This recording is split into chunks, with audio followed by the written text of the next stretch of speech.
What's up, everybody? We're back here with the Fat Thor podcast. I'm your host, Andy Gunnin. With me, co-host Jody Cieutat. How you doing, sir? What's up, buddy? Having a little technical issues on my headphones, but I think we're going to get through it. My computer hasn't been turned on in over 2 weeks, and nothing seems to be wanting to play correctly like it normally does. And I don't know why. I can only hear on my right ear, or at least I can hear. It's kind of weird. It's just weird on my end.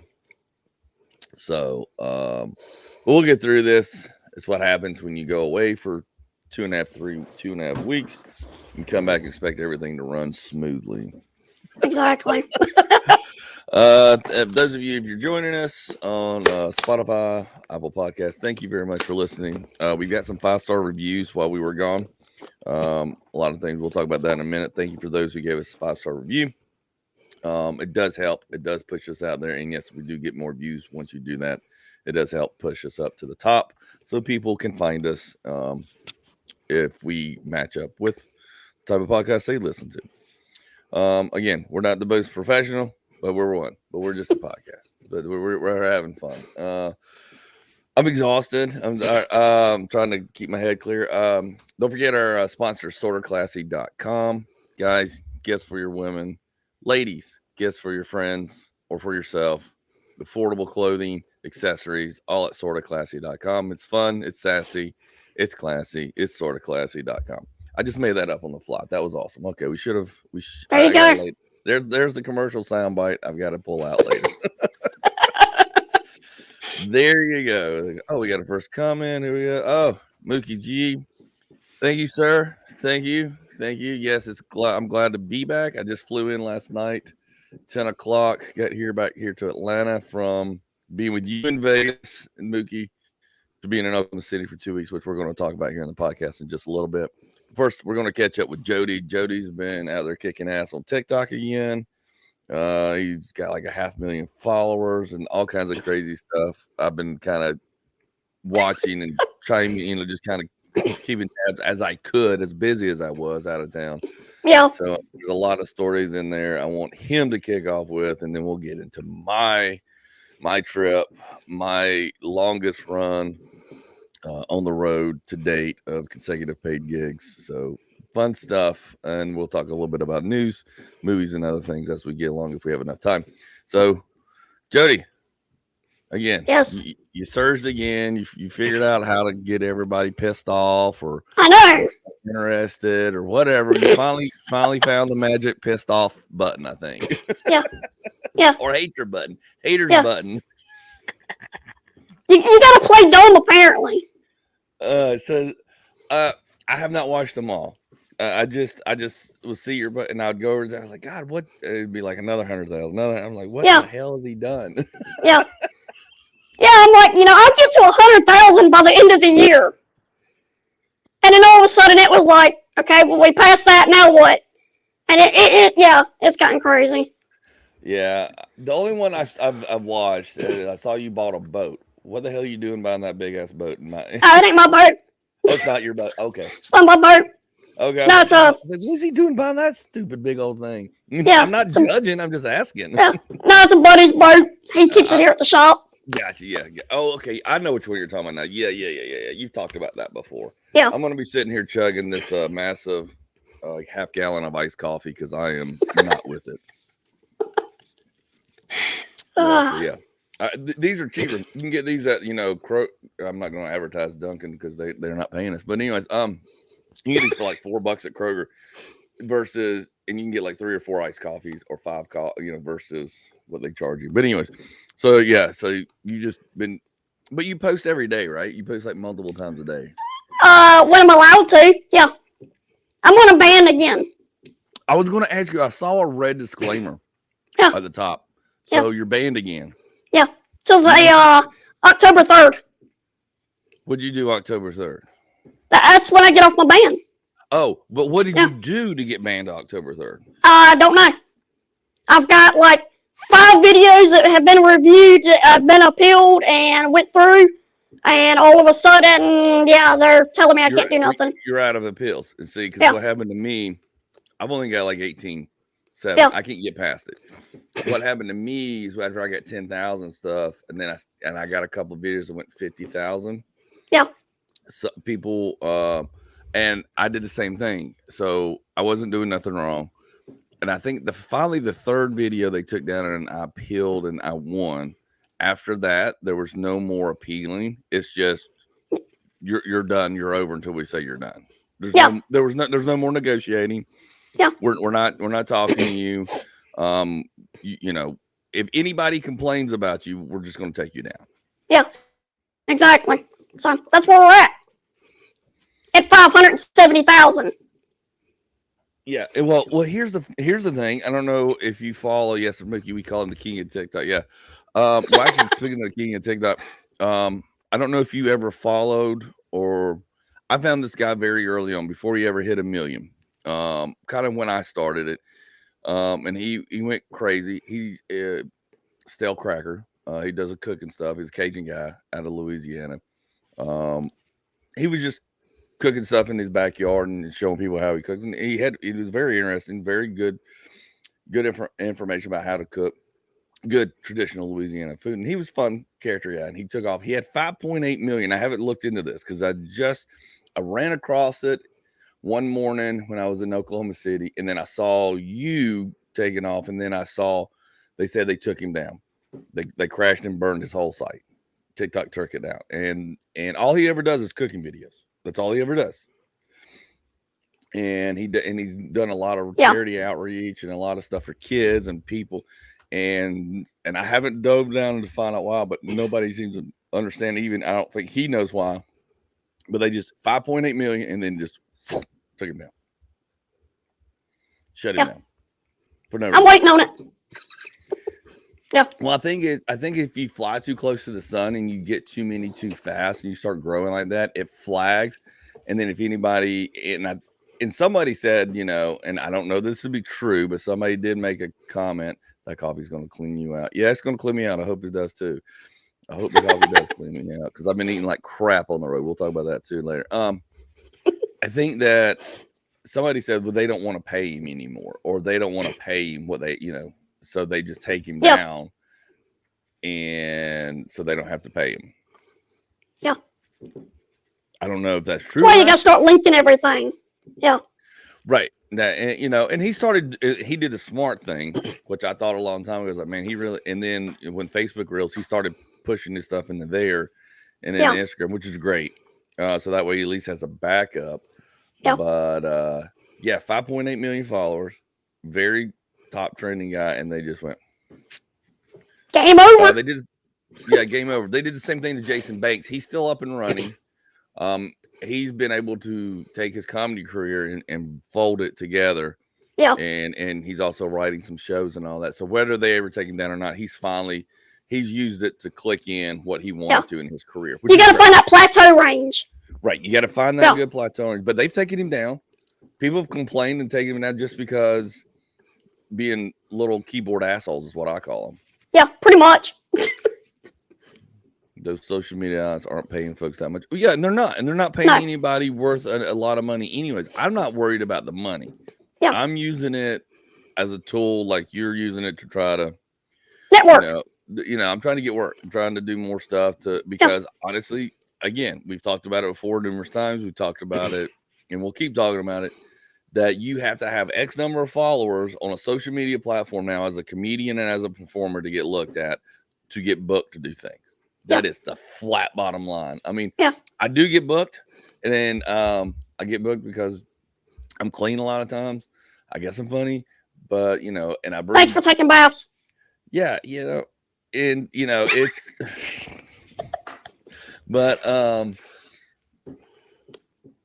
you know, to get really out there and to get continual bookings at some of these big clubs, you know, you've got to have a following. Yeah, you do. To have it, and it's about asses and seats, and I get that. I get asses and seats. I really, really do. But it's hard, and then, you know, and there's a lot of talented comedians out there using it. 5,000 is the number I've been told. Well, that's kind of BS. I got 18,000, but bookers, I've had bookers, Mookie, and I've had comedy festivals I've tried to submit to, and it said if you don't have X number of followers, do not apply. Yeah. Verbatim, and I didn't have the number. I don't have the number. They want. That's a crazy world we live in. They want you to have 100,000 followers or more. Yeah. 100,000 or more is the last one I looked at. Yeah, it is. It's stupid. I mean, I get it. Now, we are way more connected than ever. We have way more opportunities at our fingertips as creators, producers, comedians, whatever you want to do to promote yourself. Yeah. Which is a good thing. And it used to be a bad thing, but now it's turned to a good thing. Bad thing meaning don't post the pictures of you being drunk at a sorority party, man. You get hired by a company. Yeah. Now you do it, and 20,000 people like it, and now they want you. Yeah, so we're out of that realm of the internet, and we're into do whatever you want. But at the same time, the people who aren't showing their tits and asses are getting shut down and getting stifled, left and right. And I just sit there and shake my head, and I'm like, because now we've gotten into this bully syndrome. Now all these platforms are going, oh God, we're making people money and famous and rich, and we're not getting anything off of it. So now we're going to play God. Yeah, we're going to play the finger of God. Yeah. So any new social media outlet platform that comes out, I'm signing up and getting on it and having a backup and just starting to throw things over there. Yeah. Just to have a backup of a backup. Yeah. No, it's crazy you got to do that though. Yeah, and up until a point where you can solidify yourself to where you don't need it or have to have it other than promote shows. Yeah. And I was very hesitant, but but it's been fun. And sometimes it does help to create stuff, and then because you kind of get your mind going. But I mean, so what is the weirdest thing that's happened so far? So what, you don't know what propelled the shutdown? Okay, so we don't know what video. Did they tell you what? They had to tell you what video because they flagged what video. What video? The one video before this flag was a little boy riding a lawnmower. A little boy riding a lawnmower. I'm gonna have to go back and look at it.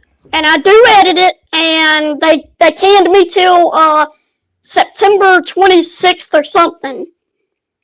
And I got past that date, and then later on that afternoon is when they said October 3rd. All right, so you took a video of another TikTok and used it. Yeah.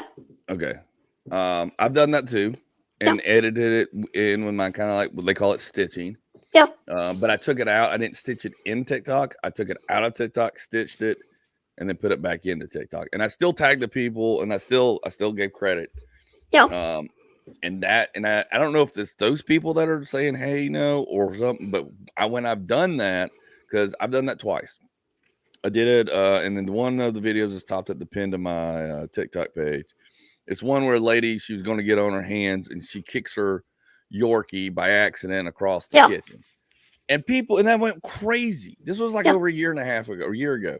It went crazy. People were just stitching all kinds of weird stuff, like the dog going into a pan and them cooking it and all this stuff. And I was like, oh, that's what I've got a Yorkie. I'm like, I'll just set my Yorkie in the smoker and do a little quick me shutting the door like it got kicked in the smoker. It goes crazy, gets to 50,000, 100,000 views, gets all kinds of likes, and all of a sudden, boom, shut down for what did it say? Endangerment of animals or something. I'm like, are you kidding me? Yeah. Are you kidding me? You know how many videos? And that was one of the first ones, and I wrote them when I was allowed to write them. I'm not allowed to write them no more. Yeah. I'm not allowed to write them no more. I said, are you kidding me? The original video is still up and going. It's got millions upon millions of views. There are thousands of stitches together of people cooking it in a wok. Some Chinese guy cooking it in a wok. Some other guy cooking it in a pan. Some other guy, and they didn't even, I've got the dog. You see my dog, and all I did was just shut the door. I didn't lock. I just shut the door, and then you hear Chewy bark. Yeah. I said, it's 2 seconds. I said, it's my dog. He was not in danger. He was sitting on a towel. If you pause it, you can see he's sitting on a towel. Yeah. Are you kidding me? I'm the bad guy here? It's crazy what they censor and what they don't. Well, somebody got, I guess, together, butthurt goes, oh, and reported it. I guess somebody probably knew TikTok, some sensitive Molly, Karen, whatever you want to call their little asses, and sent in a thing. And they said, oh, and I'm like, no, you started this. Yeah. I'm just playing along. Yeah. So they reinstated it, and they go, you're right. They reinstated it, but they stifled it. They just went, it just stayed where it was. So that was the first one. The second one I used that I got shut down was taking another video and stitching it. It's where a cop tases a woman in Walmart. I don't know if you've seen it. Yeah. It's hilarious. It's probably the most hilarious thing I've seen. It's one of the most hilarious things. And all I did was put a video. I think I don't know if you've seen the one I did. You probably have. Yeah, I did. I just said, how do I get my wife to stop shopping, get her out of the store and stop shopping? That's all I did. Yeah. And then boom, it shows that exact video with all the disclaimers, everything, and I'm the bad guy. And I got my whole account ripped out from under me. And I'm like, are you kidding me? Yeah. But you got stuff like that. But then I showed what pair of shoes I have. And it's been seen like 14 million times. Okay. Like, no, but how do you go from one aspect to another and find that medium ground of that's correct? Well, it's their decision what's correct. Yeah. Not yours. Yeah. Not morally or anything. Because if we're going to go down a moral train, there are chicks and things and people doing things on here that I'm like, I run across every now and then, and I'm like, what? And like, oh, this is allowed? Yeah. Yeah. This is allowed. Some teenage girl,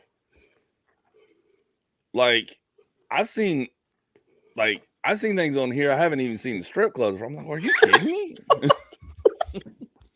what kills me too is we want to stop all this stuff, but a lot of my comments are technically bullying. But that's okay. See you, Mookie.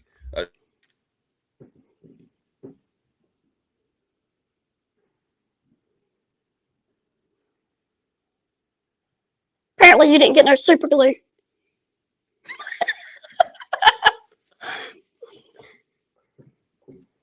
Yes, again, I'm back and I'm still unplugging my mic. Mookie's got a bunch of over here as we were talking, and he's a teacher, he's a PE teacher at school, and I guess his next class is coming in.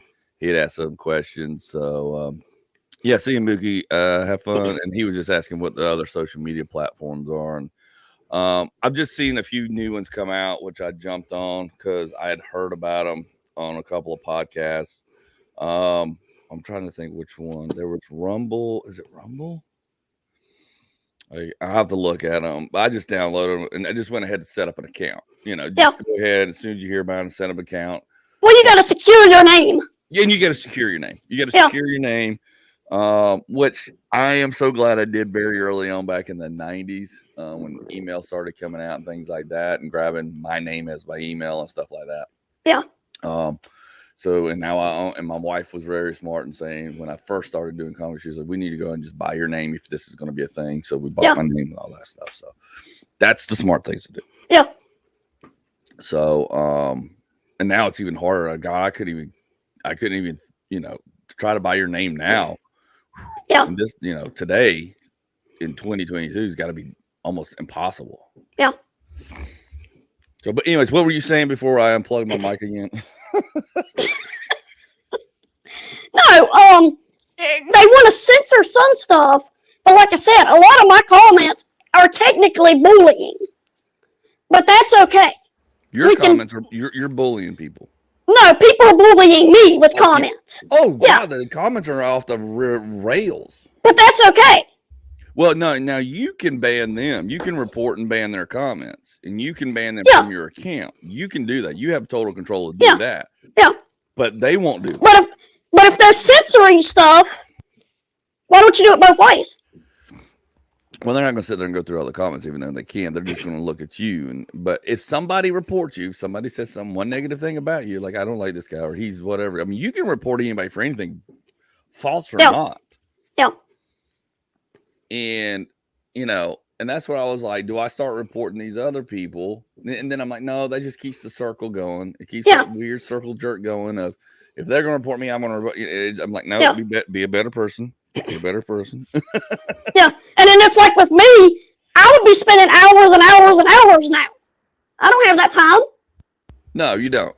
No, nobody does. I mean, Yeah. it takes, and we were talking about this when I was on the road with some other comedians in Vegas and in Oklahoma City. It's like,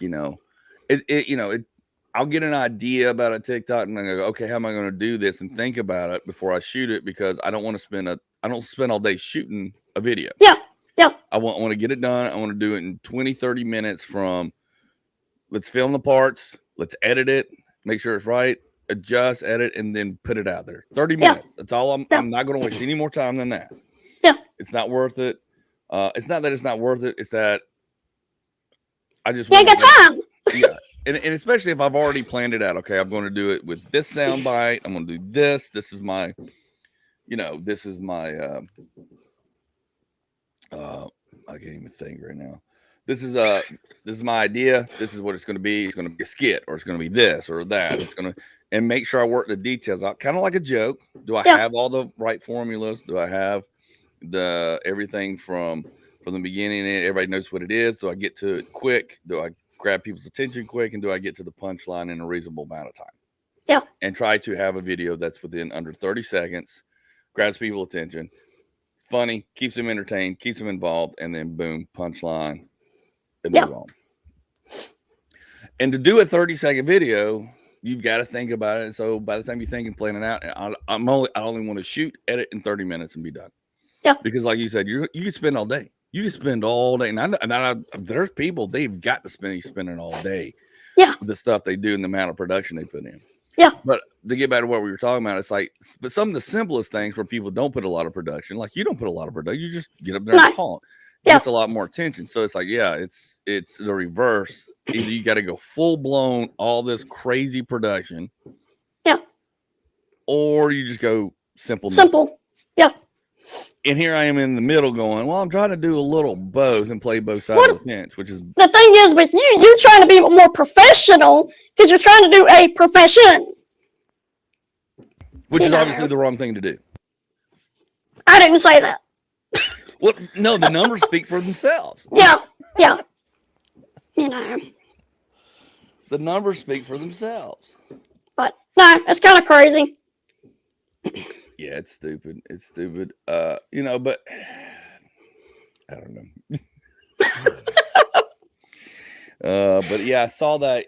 I think I saw it yesterday or this morning when I was kind of getting an update on where you were at, making sure before we got into this.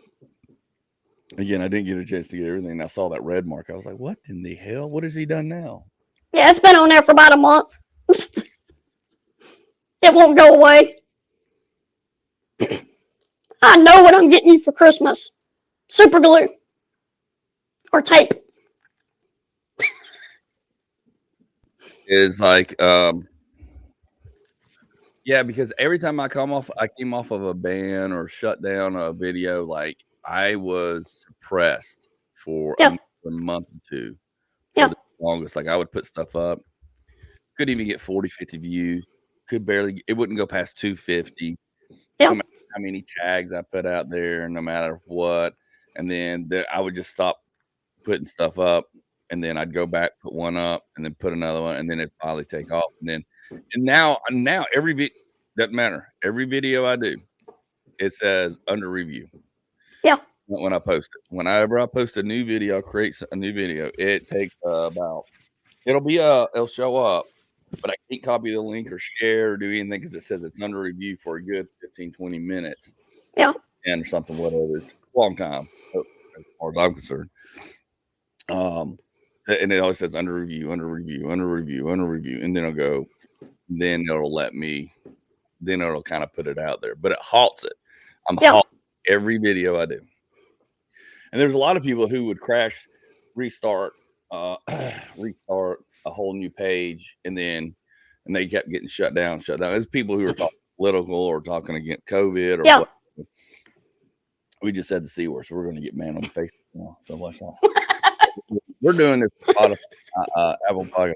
So yeah, talk about that. Yeah, we got a lot of good feedback. Like I said, there are a couple of folks that I ran into that I talked to in Oklahoma City saw my shirt. I was doing the Outdoor podcast. They went and checked it out. They gave us some 5-star reviews, which pushed us up. Some of the episodes have gotten some crazy new views. I think it got 60 in the last couple of days, which is great.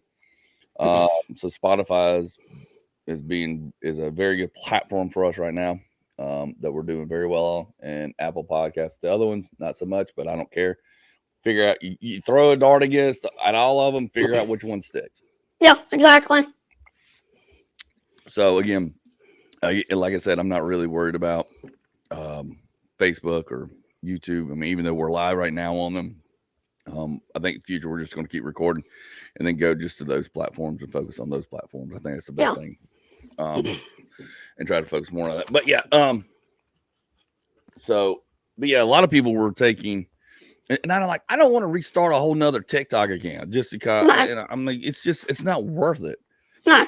It's not worth it and worth the time. And then you sit there and think about it, it's like, well, this is my profession. This is what I'm doing. This, comedy and entertainment, and this is part of it to drum up business. Because if I got to thinking, what if we were back in the 80s and 90s, didn't have this stuff, where we were back to newspapers and just dealing with the clubs, word of mouth, and that kind of stuff. I'm like, ooh, God, it was a lot harder back then, Yeah. People don't realize that now, though. Well, they don't realize how easy they got it.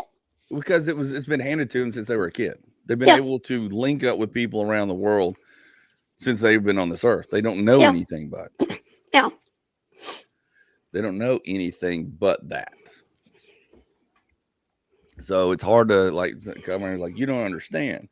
And I hear it from a lot of comedians that I deal with who's been in business. Like, man, we used to have they would have to do their bits, record them, put them on a VHS tape, have multiple VCRs, record multiple, and then go drop these VCRs off with press packs to the clubs. Like either mail them to possibly never get seen, or drop them off physically at their doors in their mailbox. And then these guys, the producers and the club owners or whoever, would have to grab them and sit there and put a VCR tape in, watch it, pull it out, and versus now it's links and just here's my schedule, here's my link. You mean in one page you can go, here's my availabilities, here's my PDK, here's my links to all my stuff. Yeah.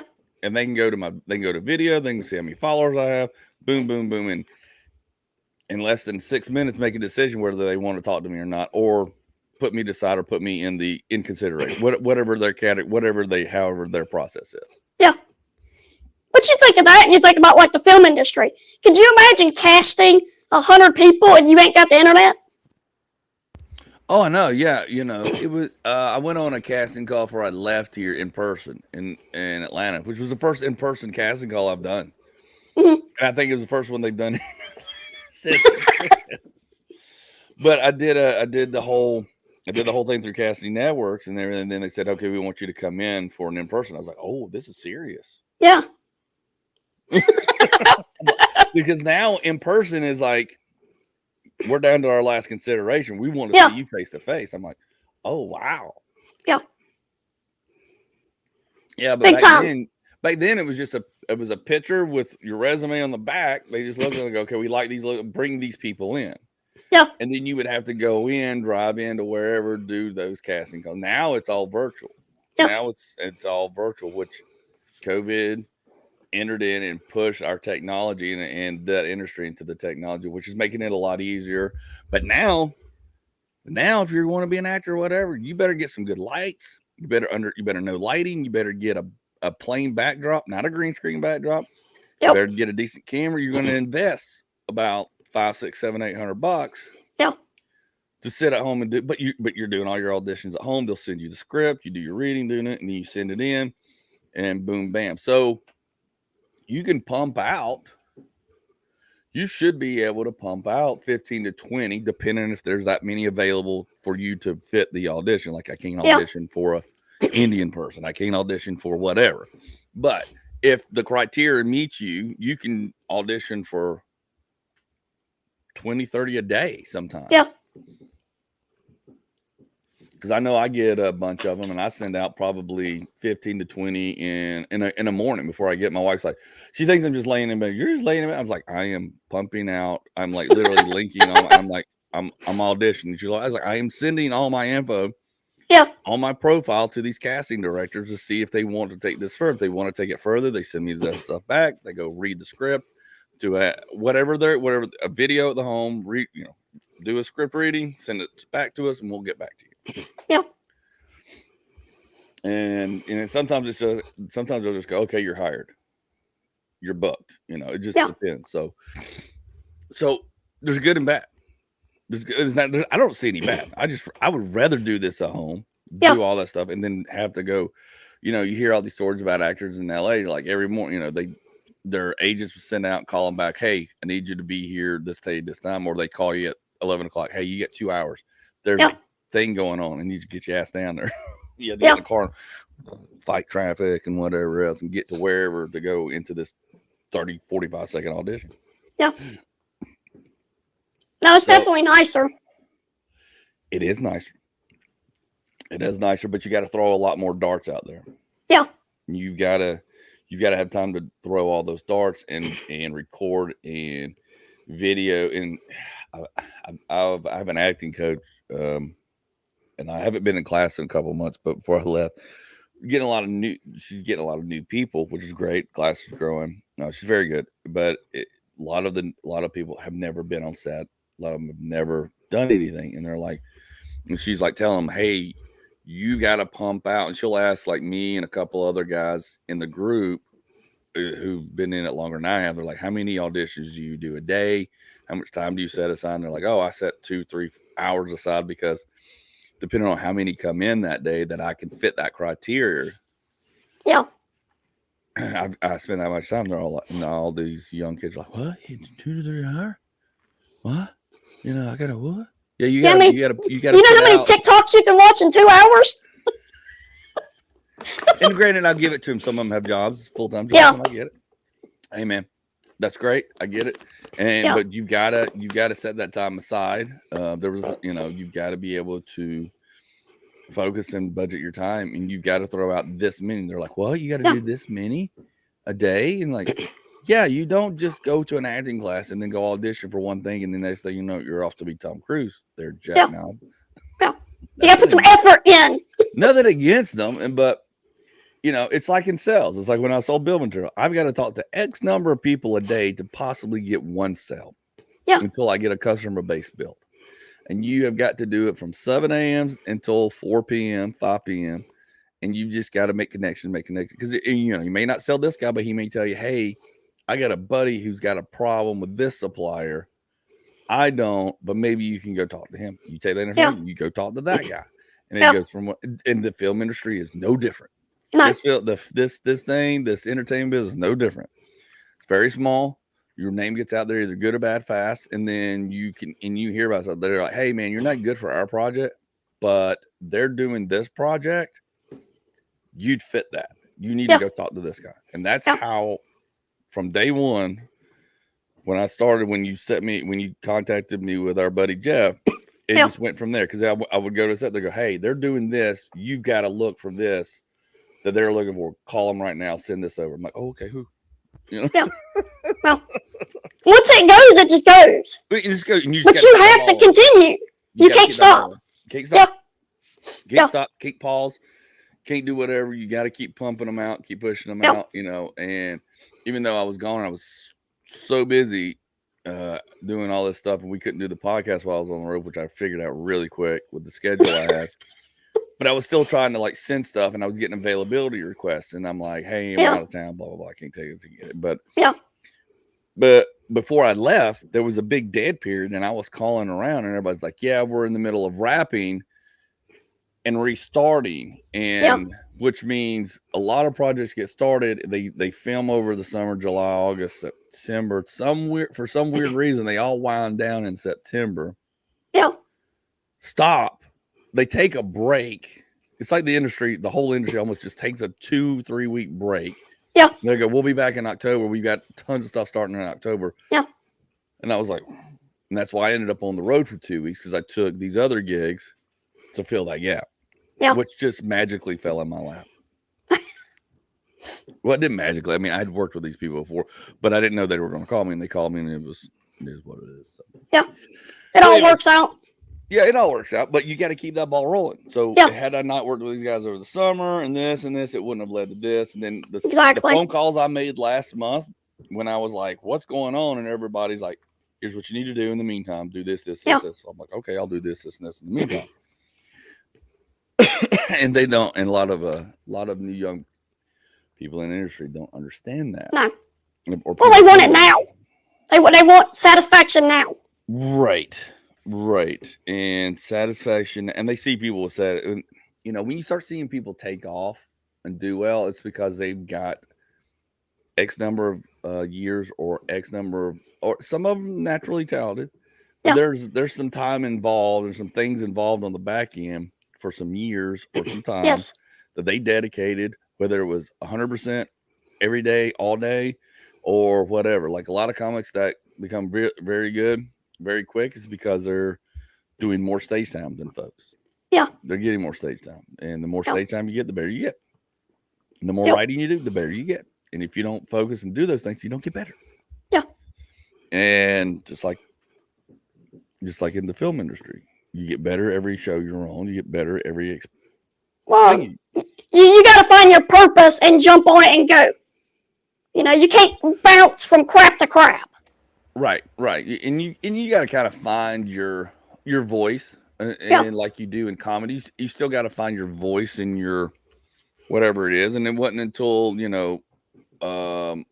last year or so when I was like, and I looked at them, I go, why y'all keep casting me for detectives and cops? They're like, you don't understand. You look like one. I'm like, what? Yeah.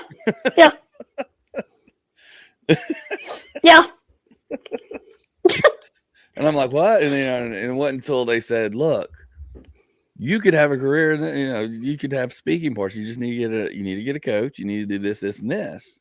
Yeah. And I was like, okay. And they go, but you need to go after these parts because we will cast you for these parts. Yeah.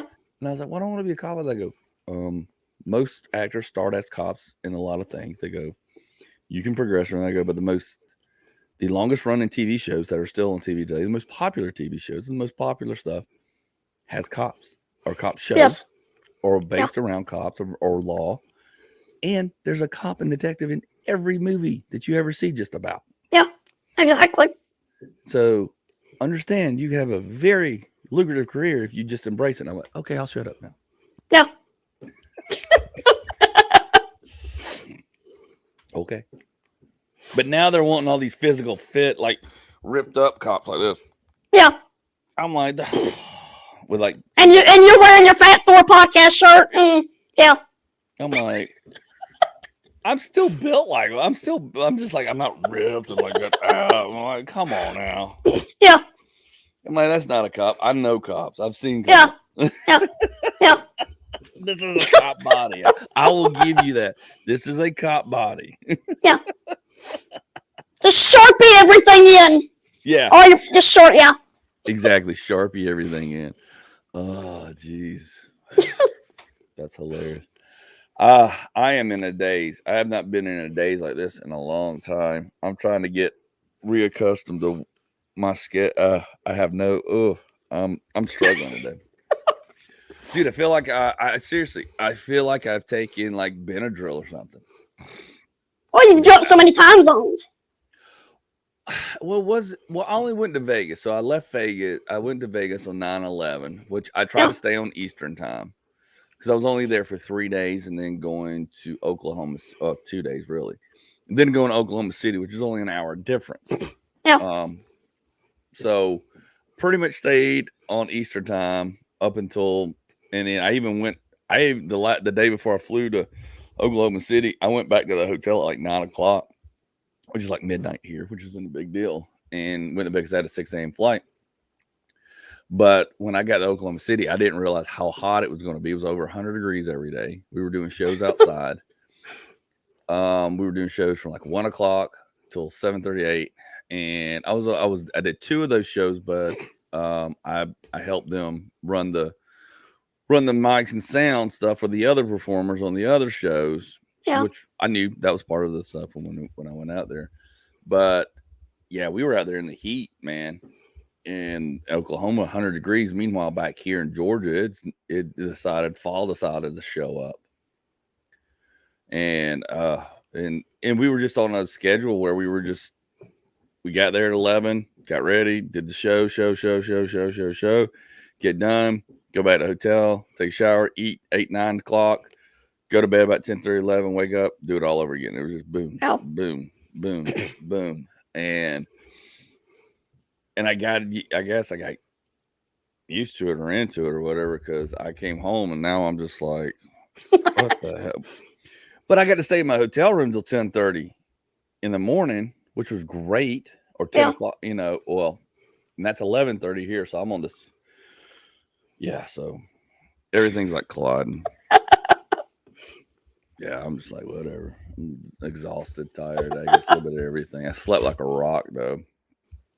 Slept like a rock last night, but I had a good time. I had a good time with the World Series of Comedy in Vegas. I had a good show out there that Sunday, September 11th. We had about 90 people in the crowd, which was a great show, at the LA Comedy Club at the Strat. If you are going to Vegas, if you like the Strat, I mean, a lot of people are like, oh, it's down at the other end of the Strat. I mean, it's a good place. But the LA Comedy Club, they do some great shows. They've got a great new, they remodeled and moved downstairs. So they're not upstairs anymore. They've got an amazing sound system, an amazing club, great bartenders. They got a $25 all you can drink special when you get there. So you can really get some laughs and get a good a good jump start on your buzz before you go gamble there. But it's great. Yeah, it's it if you drink, if you don't, that's fine too. It's still got amazing comedy. They still have great comedy. They have regulars that I know that are comedians local in Vegas, as well as nationally touring headliners. Tickets are very inexpensive compared to a lot of other shows in Vegas. You could go for literally 15, 20 bucks, I think, a person. A lot of times, if you catch them just right, they'll do specials. So, and it's I seriously can't promote these guys enough, and they allowed me to share the stage there. And the owner, Matt's amazing. He's a hands-on owner. He does a lot of things for the comics and for the patrons. So far as comedy clubs go, they're one of the top, I believe. And there's other good comedy clubs in Vegas as well. But as far as bang for your buck, they probably give you most bang for your buck as for shows and all that, in my opinion. So so I had a good time there, and then I met with a lot of good friends of mine in the comedy world with the World Series of Comedy. Then went to OKC and did those shows, and now I'm home. It's the longest run. I was on the road from the 11th through the 26th. It's the longest consecutive run I have done on the road today. Normally I just do, a show, come home, do another show, come home, that kind of stuff. But yeah, it's definitely a learning experience. Definitely figured a few things out. Figured out that from now on these long runs, anytime I book anything, I don't care who it is, it's all going in writing. Period, end of discussion, or I just don't do it. Yeah.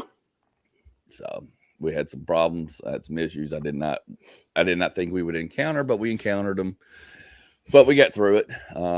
Through some not so pleasant conversations, which I hate, which took the fun out of it and really put a damper on things. But got through it, and so I'm not going to trash talk anymore about it, but other than anybody who does anything in entertainment, and typically every show I do, somebody sends, hey, I'm paying you this, we're doing this, and we go forward. I've never had an issue. This was one of those where we did everything up front. I had worked with these people before, had no issues prior to this, so I thought we were on a good terms, good thing. We hammered everything out, and then when things started changing and going south, and it's one of those things. I was like, man, I should have really made sure I had this all in writing. And so that way we wouldn't have got here, because when things started shifting and changing, like, oh, well, we didn't agree to this. No, we did. Yeah. Yeah. We did. And then, other parties come in and they go, well, I'm the owner, and that's not what we do. Well, that's what your partner agreed to. So Yeah. Yeah. I'm not rehashing and renegotiating now that I've Well, flown across the country. I'm out here in the heat. I'm doing these shows. We're yeah. almost at the end of this thing, and y'all want to play. Y'all want to start throwing other variables that were never mentioned. Yeah. A month prior when we booked this thing. Yeah. So well, that's what happens when you start getting too many people connected with that one thing. Yeah. They start switching it. Yeah. And honest, and he goes, well, and I said, well, if that's the way y'all, I said, had y'all said these couple of things, I'd have never accepted this. I said, but that's not what we agreed to. So here's what we agreed to. Yeah. Here's what I'm doing. I fulfilled. I'm fulfilling. Y'all are mad because, it's not your norm, but this is what we agreed to. I'm a man of my word, but if either you buck up or don't. Yeah. And they're like, well, don't threaten. I'm not threatening. I'm just telling you, I'm not gonna go on stage if I'm not getting paid and we're all of a sudden switching shit. But they did. Yeah. They paid me and everything. But the bottom line was the guy I struck the deal with when the first little hiccup happened. He started cussing me, and once you start cussing me, it's over. Yeah, game over. Game over. I wasn't mad. I never raised my voice. I was just like, hey, man, the stuff's not here. Didn't come, blah, blah, and then he just starts dropping the F-bomb. I was like, now we're done. Yeah. And from there, it never got back on track, unfortunately. So, and I hate that. And I hate it because it took all the fun out. Yeah. And, we got through it. We hammered through it. The right people got involved, and I'm getting paid. My check's supposed to be here today, thankfully, and we're done. And I will not work with those folks ever again. Yeah, like I said, with the industry you're in, you're trying to be funny and upbeat and comical, and then when you have that happen, like you said, it just ruins the fun out. Yeah. It takes the fun out, and then even though you go up there and perform and do the best you can, put on a good show, and people are happy, then you get off, and then everybody's back to not happy being around each other. Yeah. It just squashes any and all fun out of what was supposed to be a really good fun time, and exhausting, physically exhausting, mentally exhausting, but just takes it all out, and that's the unfortunate part. And before I left, I had a conversation with a owner of a conference center out there randomly, and we got to talking. He wants to produce comedy shows out there, and I kind of told him, I just kind of gave him a blueprint outline. Here's what you need to do, blah blah blah. I don't mind having those conversations with people. Yeah. And especially people who are wanting to do comedy, it's like, hey man, if you're gonna do it, you got to do it right. Here's kind of the general blueprint you want to do. Yeah. So it's successful. I would love.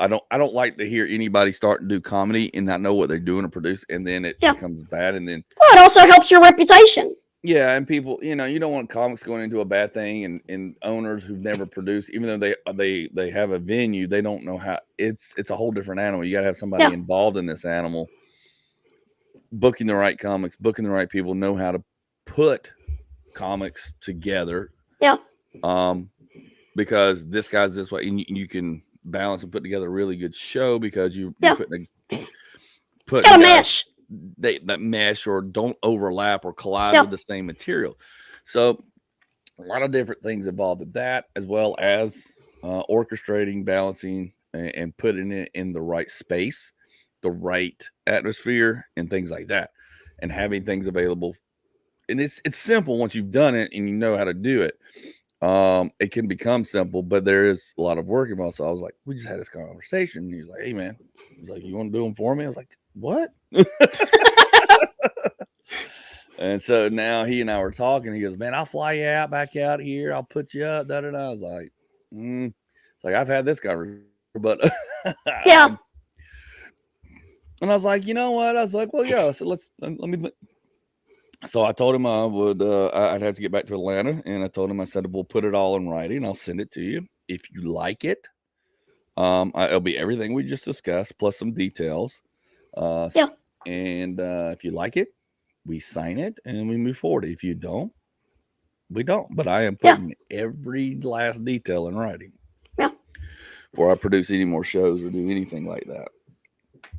And wasn't just this experience. There was another experience before I had where we had a verbal agreement and all that stuff, and we kind of generally wrote it down, and the owner of the venue didn't keep it, and I walked away, you know. So again, it's a business. Yeah. When you start getting to more and more other than just a one night show for X amount, you really got to have things in writing. Yes. Or something, or somebody sends you something like, hey, I'm going to pay you this on this date for this show at this venue. Yeah. And you are required to do 20, 30 minutes or 20 or whatever that is. And a lot of bookers will do that now.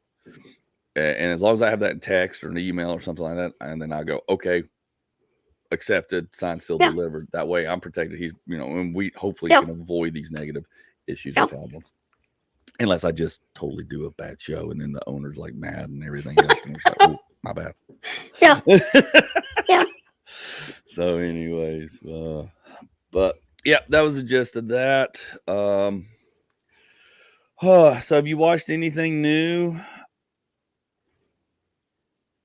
Did I unplug again? My audio is kind of going in and out. Oh, it was you. Okay. There we go. I was like, did I unplug again? Well, we got about 8 more minutes there. I figured we'd jump off the bandwagon of our crap. And I watched a new Netflix thing while I was out there in between shows. It was the new Dahmer Thing on Netflix. Have you watched that? I've not.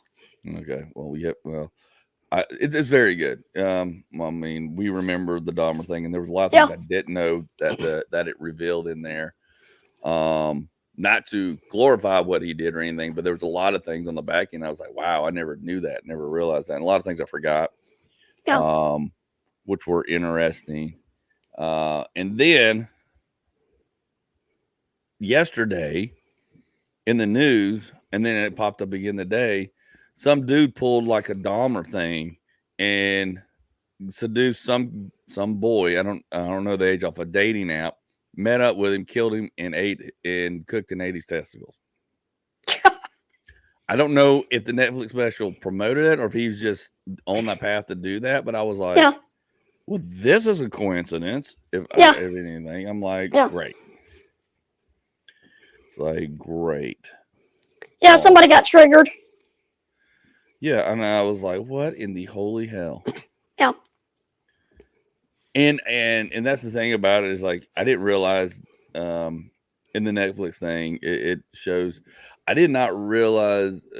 Well, anyways, I'd rather people watch it than screw it up. We'll talk about it on a different episode. We can kind of do a serial killer nightmare horror thing topic once you watch it, if we can get you to watch it. So, but it's long, but it's good.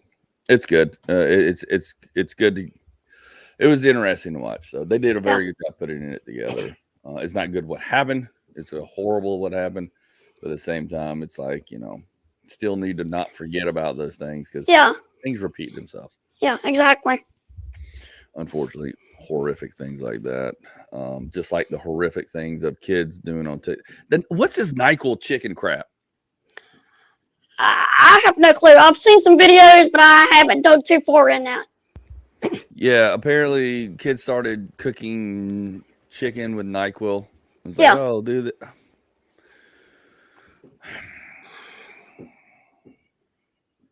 Too many kids that are bored that need to be outside playing. Exactly.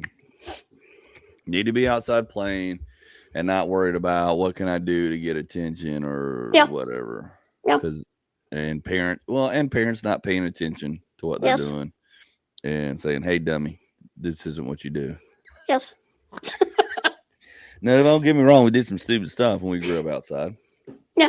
I mean, but the thing is, when you got caught, there was consequences. There was consequences, and you knew. Now there ain't. Yeah. My whole thing was be safe, do some stupid stuff, and don't get caught. Yeah. And make sure, stay safe, don't get caught. Get your ass beat. Or you get everything taken and don't away. put nothing you're doing in contract. What's that? I said, don't put nothing you're doing in contract. Yeah, no, don't put it in writing. If you're doing something weird, don't put it in writing. Yeah.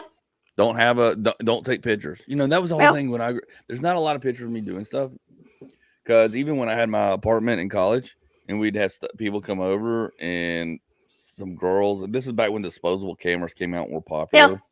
Yeah. And these girls would show up with these disposable cameras. I'm like, yeah, you can give me that.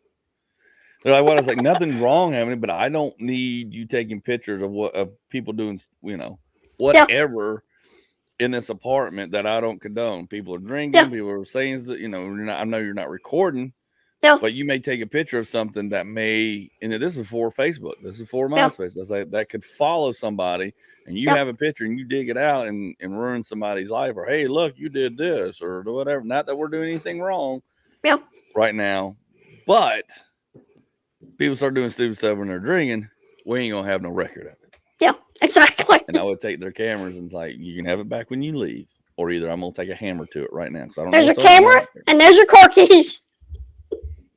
Oh, I would take people's car keys. It's like, you're not driving. By the way, if you're drinking, you're not driving. Yep. And this is before Uber and Lyft and all that stuff. Yeah.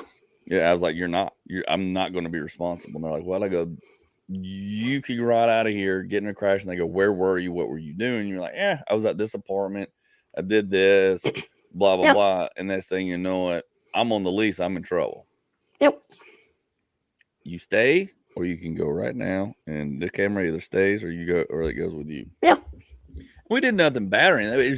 It was one of those safety things, It was like, we want to have fun. I don't want to have to worry about, anything. And luckily I was smart enough in that time and that, age, because now people are like, beep. You could be doing anything, taking the trash out. People, beep. Yeah. Yeah. No. I mean, because things can be pictures and or there's worth 1,000 words and more now. Yes. And misconstrued. Yes. Sometimes it's good to have the evidence. Sometimes it's like, wish that picture wasn't taken.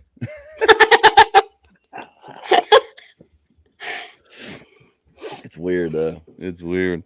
All right. So what else is new? Anything else coming up new other than trying to get unbanned from TikTok for you? Trying to get unbanned. That's it. Let me know how that goes. I've planned to do a couple of TikToks today after we get done with this. Load them up. I got to cut my grass and get things around here because my wife was not happy the fact of the small chore list of stuff I do every day that she had to do, and there's still a lot of stuff that didn't get done that I've got to do today. And she was like, "I hope you get back." She goes, "I didn't realize what you did every day or what you handled." So now before you go, you have a contract. Yeah. I was like, oh, I had to put in writing what she had to do with the pool. I had to go show her, this is what I do every day. This is what you got to do every week. This is what she's like, what? So she goes, I didn't have to do all this stuff when I was single before I got married to you. And I was like, well, we got a lot of stuff. I said, well, she goes, I don't know how I got through this and did this stuff. I said, well, I don't know what to tell you. Yeah. But now you see what I do. Now you see what I do. And I make it simple because I do stuff in the morning. So like I get up, do a bunch of stuff, then I do a little bit of this on the pool, a little bit of that on the yard, a little bit here, a little bit there, laundry, and I just kind of space it out.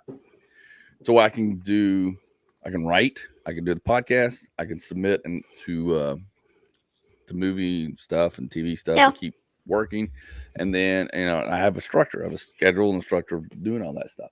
So by the weekend, if I have shows on the weekend, I don't have to worry about any of this stuff at the house. It's already done. Or if I don't, we can just relax and be. Yeah. And she's like, yeah, you need you to get home to handle the stuff you handle. And I'm like, okay. Yeah. Well, now we see. I'm wanted. I'm wanted. I'm needed. Yeah. Can't fire me now. You're going to think twice before firing my ass. Yeah.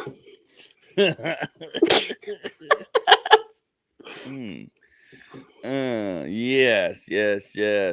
So if anybody wants to go check out Jody's band TikTok, it's at Midget Mafia OG.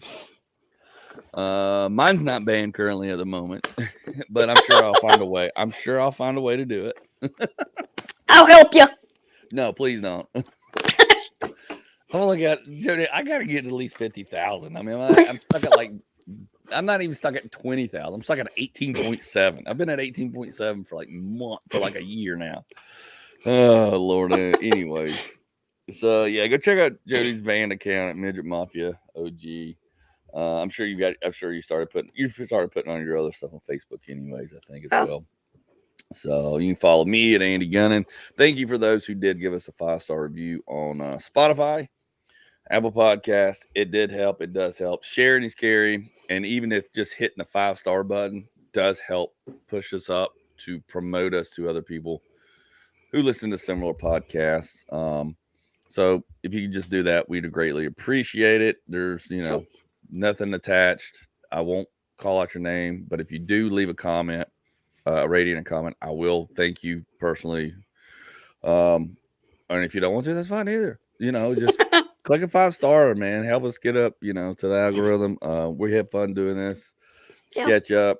We're not, trying to be something we're not. We're just having a good time. Also, if you would like to support the show, please go to storefrontier.com/Andy's Room. You can get a shirt. You can get a Fat Thor podcast shirt.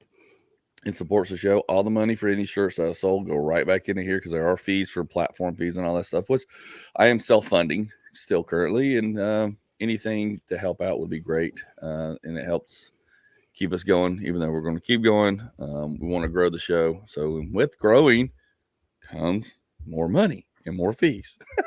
Yeah. Until we can get a sponsor again. We've had some great sponsors in the past, and hopefully we can get some good sponsors back in here and help us grow and get back out there. But the biggest thing is you listening, you liking, you following, downloading, and if nothing else, click the 5-star and help us grow individually and together. That's what we're here to do. And you can get anything from Jody's stuff. He's got stickers. He's got t-shirts as well at Midget Mafia midgetmafiausa.com. Did I get it? Midgetmafia.us. .us. I knew there was US there. Midgetmafia.us. Yep. Okay. So he's got his stuff in there and a link to the podcast as well. So we're there, and our current supporter is sortaclassy.com. Again, go buy shirts, t-shirts, earrings, things like that. This is my wife's account. My wife's what do you call it? Store. Yeah, and so it helps pay the bills as well if you buy anything there. So get a gift for your wife, girlfriend, side chick, whatever. Nobody judges. Sortaclassy.com. Earrings, fashion, girls' presents for bachelor parties, bachelorette parties, friends at work, birthdays, bar mitzvahs, whatever. Go to sortaclassy.com. Anything else you got, brother, before we shut this thing down? That's it. I appreciate you. Yeah, man, appreciate you too, brother. We'll be talking to you. You can catch new episodes on Spotify or Apple Podcasts. A new one will be uploaded today. I've got it worked out. The previous one with Mookie G will be on there. This one will be loaded up. I will load it by Friday this week. So, and some more new ones coming up, and be back with me and Jody in a few days, if not next week. And we'll be talking different things. Working on some topics, bringing in some guests on some topics. I need you to send me some topics or some guests that you think you might have connection to, Jody, so we can work that in as well. Yeah.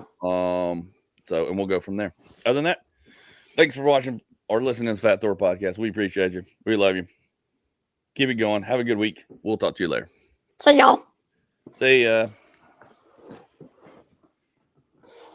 Okay, I thought I had the outro queued up. Bye again. What now? I've got hold on. There's the outro. There we go.